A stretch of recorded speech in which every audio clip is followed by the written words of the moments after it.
My husband's work wife tried to play me. So I gave her a taste of her own medicine she never saw coming.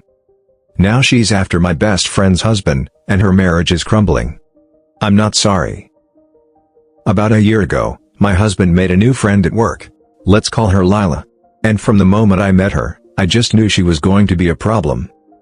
It wasn't one of those irrational gut feelings. No. It was the kind of gut feeling where your intuition is practically screaming at you to run the other way. But of course, you try to be the bigger person. You try to give people the benefit of the doubt. I met Lila for the first time at a corporate event my husband's company was hosting. One of those semi-formal mixers with catered food, watered-down wine, and fake laughs echoing off sterile office walls. We had barely stepped into the venue before she came floating across the room like she was the star of a romantic comedy. She wrapped her arms around my husband's arm in this weirdly possessive way and looked directly at me like she had just claimed a prize. "It's so nice to finally meet his home wife," she said, clinging to him. "I'm his work wife." My husband, to his credit, immediately pulled his arm away from her and said, loud enough for the people nearby to hear, "You're not my wife in any way." I appreciated that. I really did. But the damage was done. That introduction set the tone for everything that followed. From that point on, Lila made it her mission to make me the villain in a story I hadn't even been cast in. According to my husband, they used to grab lunch sometimes, either with coworkers or occasionally alone if their schedules aligned. Sometimes they went out for post-work drinks, always with a group. He swore nothing inappropriate had ever happened. And honestly, I believed him. I never once felt the need to go through his phone or second-guess his intentions.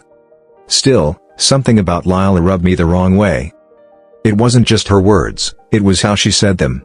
How she looked at me.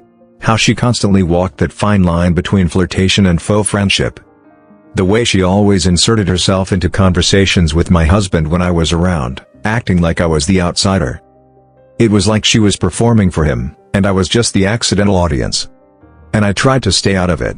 I really did. I told my husband he didn't have to stop being friends with her. I never issued an ultimatum.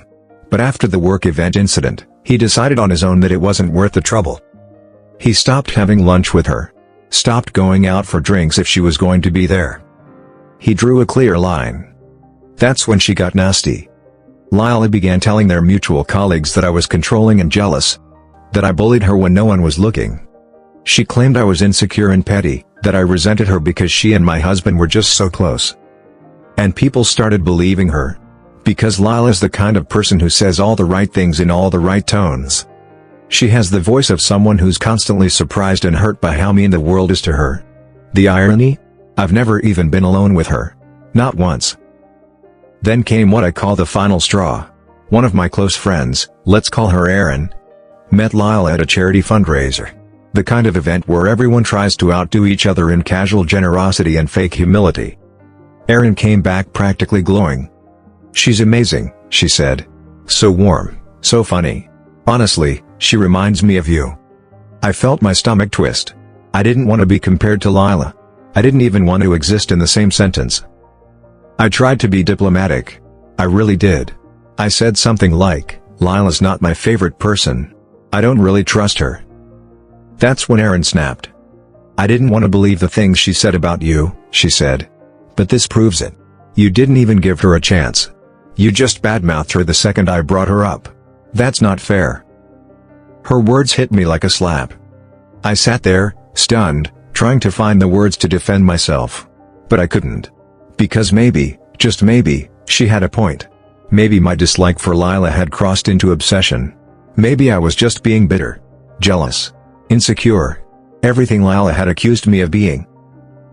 That night, I stared at the ceiling in bed while my husband read on his tablet beside me. I turned to him and said, "Do you think I'm the problem here?" He looked up, confused. "What do you mean?" "Erin thinks I was out of line about Lila. And I guess. I don't know. Am I just projecting?" He put his tablet down and looked at me in that calm, grounding way he always does when he knows I'm spiraling. "You have every right to dislike someone who disrespected your marriage.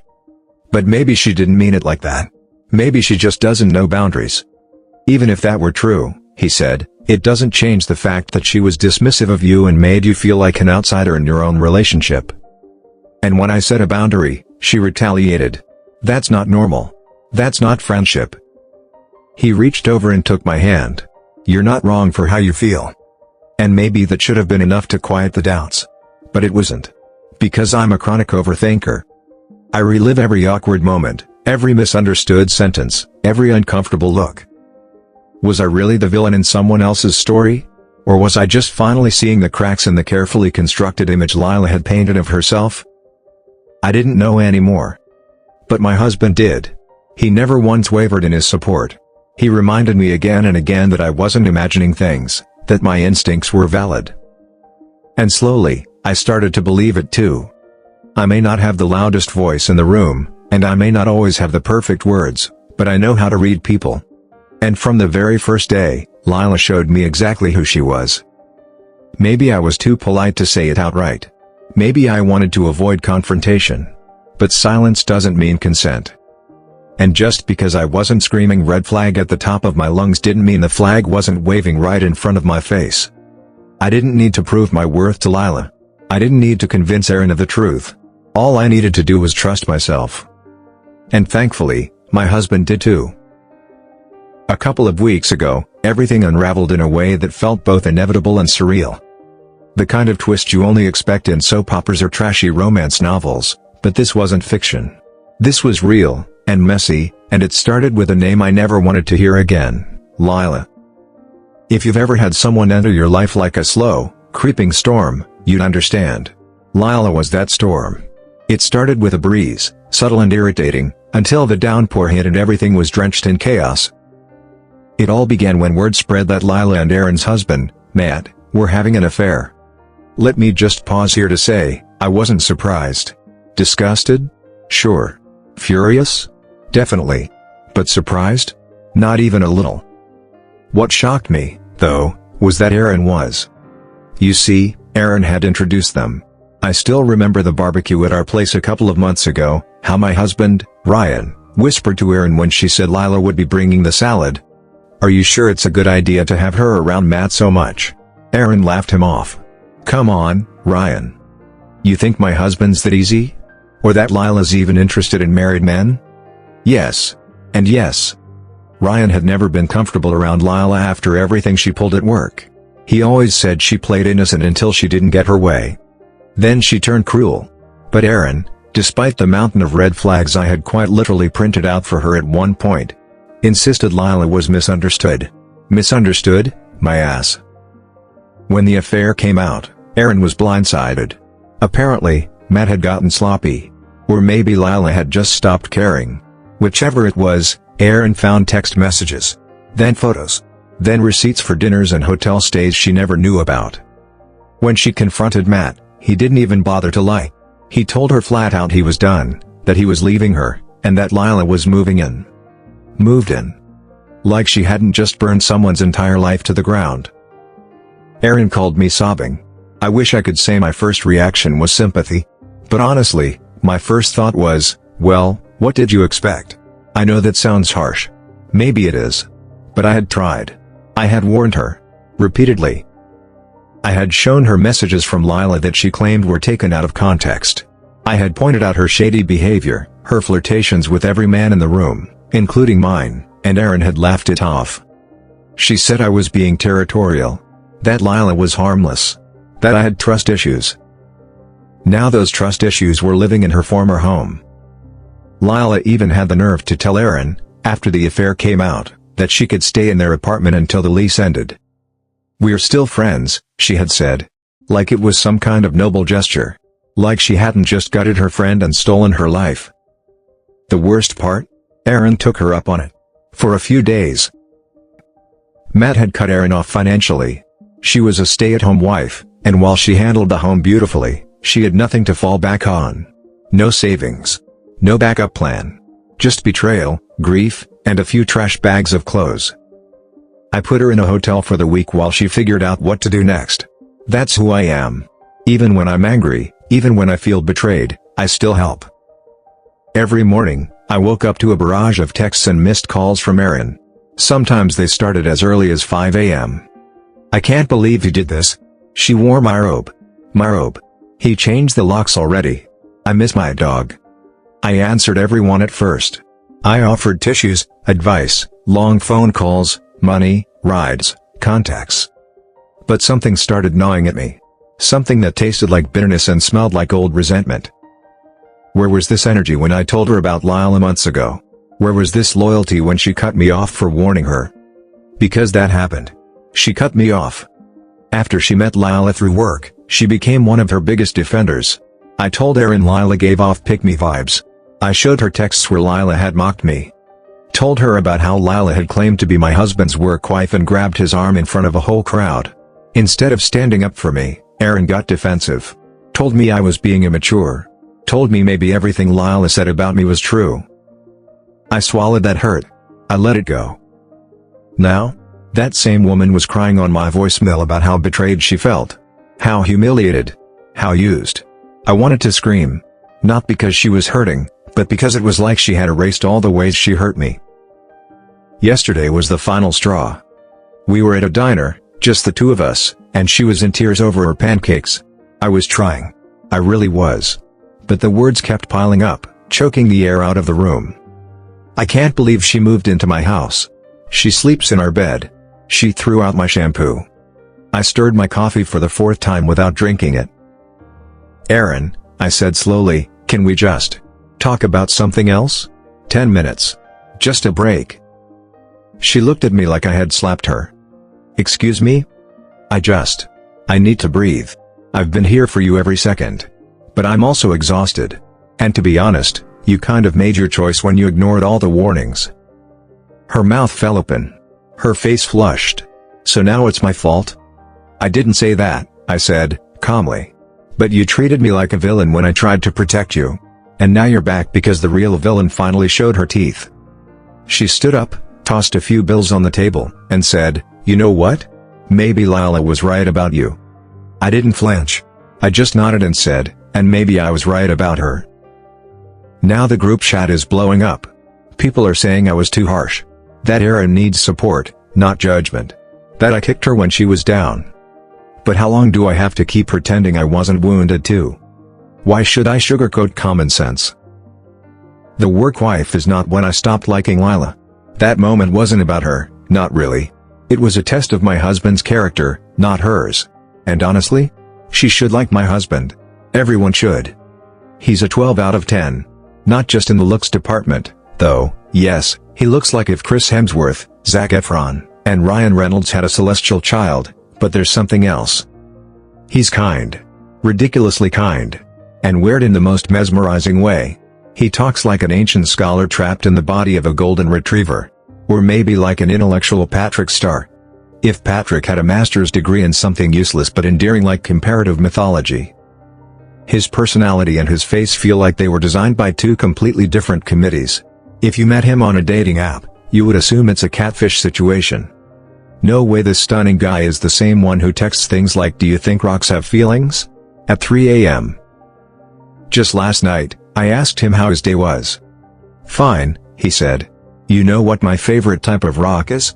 And then dinner was an hour and a half of rock talk. He's not a geologist. He has no rock collection. He doesn't even usually care about rocks.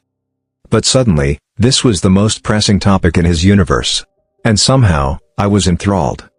He talked about sedimentary rocks with the intensity of a man revealing his deepest traumas. This is the kind of man who learns to code in his spare time for fun and then abandons it to learn calligraphy because he saw a TikTok once. He can get emotionally invested in documentaries about sea cucumbers, and still show up to work the next day and lead a team meeting like a total professional. He's a contradiction, and he's captivating. Everyone falls for him, in one way or another. And they should. He deserves it. I could rant about him for hours. He's my favorite type of rock. But back to the point. Lila calling herself his work wife wasn't the moment I started to dislike her. That incident was a litmus test, and he passed with flying colors. What really got to me was how she moved afterward. Because this man, this beautiful, brilliant, oblivious man, has absolutely no social radar. It's endearing sometimes. Other times, it makes me want to scream. If Lila hadn't literally said the words work wife out loud, he probably never would have caught on. I'm saying this because her games were so transparent that even my sweet, socially unaware husband started noticing. The first time he mentioned her, it was casual. "Lila made cupcakes for the team," he said. "They were shaped like tiny laptops." Cute, I thought. Harmless. But over time, her name became a fixture. "Lila said this," or "Lila thinks that." One time he came home with a hand-knitted scarf. Said it was a gift from Lila because he was always cold in the office. I didn't say anything at first. I trust my husband. Completely. It's not him I worried about. Things escalated the night of the company dinner. It was the first time I met her in person. She was stunning in that effortless way, long waves of dark hair, a smile that could charm a wolf, and a laugh that seemed a bit too rehearsed. She made a beeline for us the moment we walked in. As if we were already old friends. Then she turned to my husband and looped her arm through his. "I've been telling your work husband all week how excited I am to meet his home wife." Home wife. I felt something in my stomach turn. I watched my husband freeze for a second before gently removing her arm. "Lila," he said, voice steady. "Don't be weird." She laughed, but her eyes didn't. That was the moment I knew two things: one, that he was mine, always, and two, that she didn't like that. After that night, something shifted. Lila got cold. Not with my husband, with me. Passive-aggressive jabs in social media posts. Not so subtle comments when we saw each other again. Once, at a happy hour, she told a group of people that some women get insecure when their husbands have female friends. Everyone looked at me. She wasn't clever about it, just mean. Her mask was slipping, and underneath was something sharp. Then came the lies. She started saying I made her uncomfortable. That I gave her dirty looks. That I bullied her in the office kitchen, even though I had never stepped foot inside that building. I didn't want to play games, so I tried to take the high road. I told my husband, and he was furious. Not at me, at her. He stopped entertaining her stories. He became cold. Distant. Not unkind, just professional. Which only made her worse. She turned to Aaron. Aaron, my best friend since college. My maid of honor. The one who cried with me through 2 miscarriages and celebrated when we finally got pregnant. Aaron, who had a sharp tongue and a soft heart. She was my sister in everything but blood. And she fell for Lila's act. They became fast friends. Wine nights. Book swaps. Girls-only brunches I was mysteriously not invited to. When I tried to bring up how uncomfortable I was, Aaron said I was being paranoid. "Lila's not that bad," she said. "You just don't like her because she's close with your husband." That wasn't it. Not even close. I tried to let it go. I really did. But then I saw the change in Aaron. She started gossiping more. Talking about our mutual friends behind their backs. Calling people pathetic or needy. When I pushed back, she'd laugh and say I was too sensitive. It was always very nasty. Aaron's personality changed drastically since spending time with her. I found out about their friendship after it had already started a while before. Aaron brought Lila to our book club, the one my friends host every other Thursday in Maddie's basement, with too much wine and not enough plot comprehension. I hadn't seen her before, but she acted like she belonged there. That quiet kind of confidence that makes you second-guess if you were the one who forgot something. She was charming in the exhausting way some people are when they're trying very hard not to seem like they're trying at all. Aaron introduced her with that little performative flair she always had when she felt proud of something new. "This is Lila," she said, smiling at me too brightly. "She's from the Pilates studio." We just kind of clicked. I blinked. The Pilates studio? My Pilates studio? Lila turned to me and smiled like we were old friends. "Your husband told me about it. He said you loved it." I raised an eyebrow, mildly stunned. "He did?" She nodded, taking a long sip from her wine glass, eyes locked on mine like she was waiting for something to register. I hadn't seen her at class before, but I'd recently switched to the 6 a.m. slot because of my new job. Lila, I was told, had stuck with the 8 a.m. class. Because she didn't want to wake up at 5 a.m. Which, honestly? Fair. Still, it felt weird. Like I was playing catch-up in a social game I never signed up for. I made a mental note to ask my husband about it later, though I already knew how that conversation would go. He'd say something like, "Oh yeah, she mentioned wanting to try a class and I said you liked yours." That was him. Mr. Helpful. Mr. Everyone's cheerleader. But what struck me the most wasn't Lila's sudden presence, it was Aaron's vibe. The way she clung to Lila, as though trying to prove something by association. Erin had always been a little performative, but ever since she started hanging around Lila, there was a new kind of intensity. A little sharper, more self-conscious. She laughed harder at Lila's jokes, echoed her opinions even when they contradicted what she used to say. It was like she'd found a new mirror to shape herself in. And Lila? She slid into her group with snakeskin grace. She wasn't loud, but you felt her. She complimented everyone just enough to disarm them. She was a little too perfect, a little too rehearsed.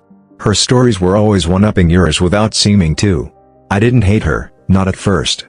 But I didn't trust her either. I started noticing things. Erin's passive-aggressive digs got bolder. Her complaints about her husband, Dan, got nastier, louder, more public. And more than once, she'd bring Lila into those rants. "Lila gets it," she'd say, with that condescending smile. "She's been through worse." Then came the bombshell. Erin and Dan's marriage imploded. Depending on who you ask, the reason is either scandalous or tragic, or both. Erin's version?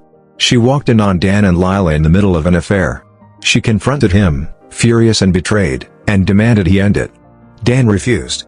Said he wasn't willing to cut off Lila. Told Erin that if she couldn't deal with it, she should move out. Because Lila was staying. He wanted her there. Erin said she refused to leave. Said she begged him to reconsider. He told her she had until the end of the week to pack. Oh, and he cut her off. Financially. Erin's a stay-at-home wife. Because he canceled her cards, locked her out of the joint accounts. Erin said she was completely blindsided. That Lila even offered her apartment because we're friends, as if that made it better. But here's where things get messy. According to him, Lila was going through a rough patch with someone, he never said who, and needed a safe place to stay. As a friend. He says Erin got jealous, assumed they were cheating, and created chaos. That she stormed out, threw accusations around, and is now playing the victim card to make him look bad.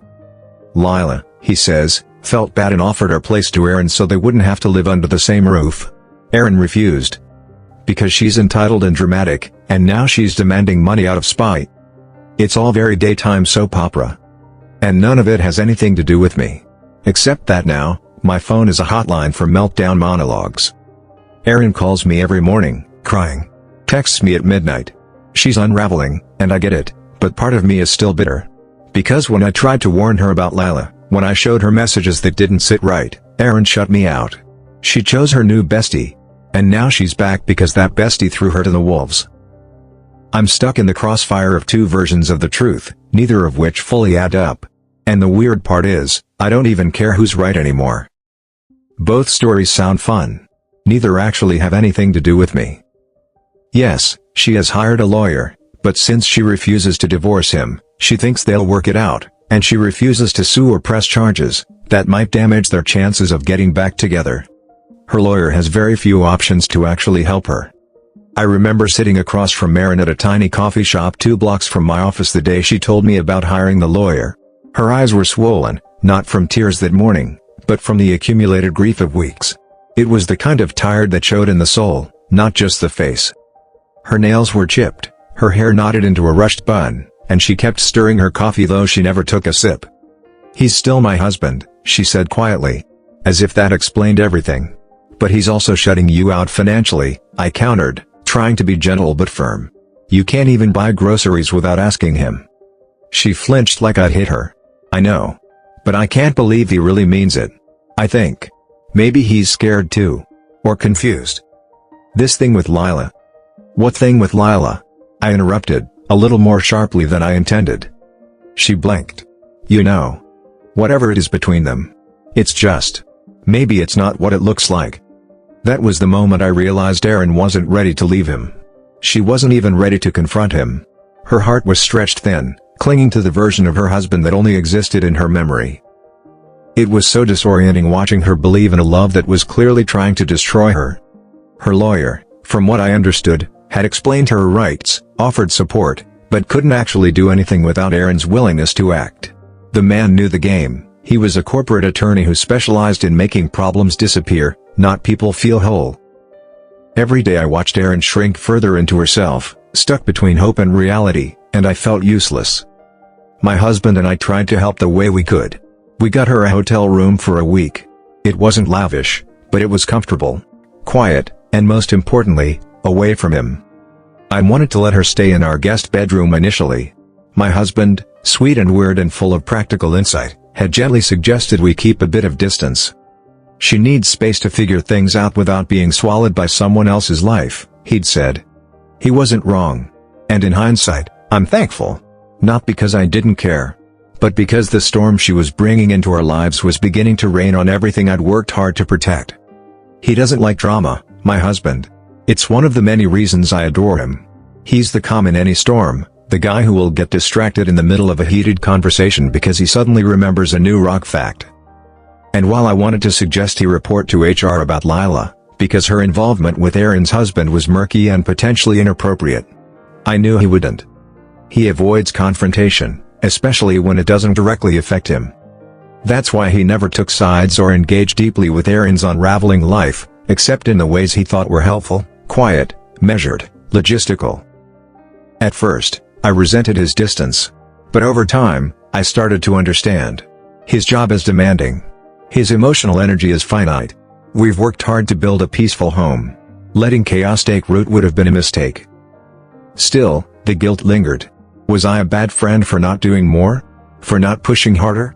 For letting her stay in a hotel instead of under our roof? For not dragging her to a therapist or forcing her to see the truth? But Erin didn't want the truth. She wanted a version of reality where everything worked out, and I was quickly realizing she'd do anything to maintain that illusion. At work, my boss asked me if I was okay. I'd been distracted, slower to respond to emails, zoning out during meetings. I blamed it on allergies, on not sleeping well. But the truth was, Erin's pain had become a constant whisper in my ear, and it was getting louder. The last straw, though? The part that made me start to rethink our entire friendship? It wasn't the hotel bills. It wasn't the late-night phone calls. It wasn't even the moment she said, maybe Lila just needs someone to love her, too. It was when I realized Erin wasn't just trying to hold on to her husband. She was willing to excuse anything. To sacrifice herself and everyone else around her, just for the chance of getting him back. And I wasn't sure I could stand beside someone who'd make that choice. Some things were starting to make me question the friendship entirely.